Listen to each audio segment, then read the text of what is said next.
So we're looking here at what does revival do, and so what does revival accomplish? And we look in the book of Revelation, and all seven of the churches that Jesus pointed out and Jesus talked to and said, "I know your deeds." Every one of them would be a great study as to what is the purposes of revival. But the church of Ephesus is certainly a great one to look at. And you look at the church of Ephesus, you know they had good doctrine, they had good teachings, they had all of the right reasons, they had all the right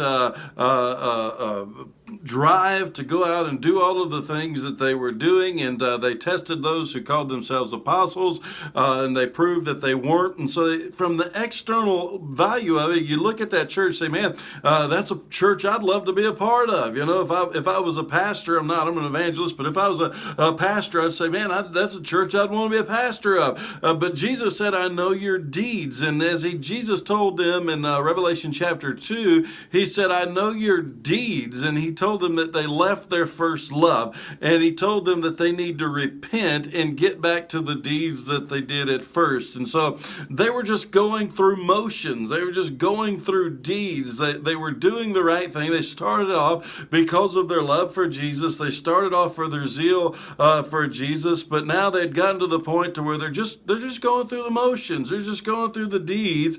So Jesus told them to repent and get back to their deeds at first. What were their deeds at first?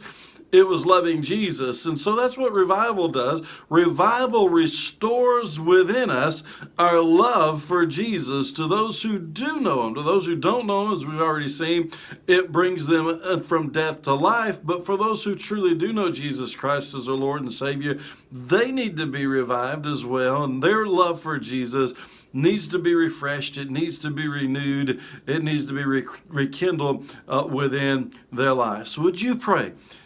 God, I love you today. I love you. I love you for the way that you've saved me and you sent your son Jesus to die for me. But increase my love for you all the more. And if that love for Jesus has dwindled, would you pray, God, forgive me. God, restore me. Don't put me back to where I was, but make me far more in love with you than I've ever been a day in my life.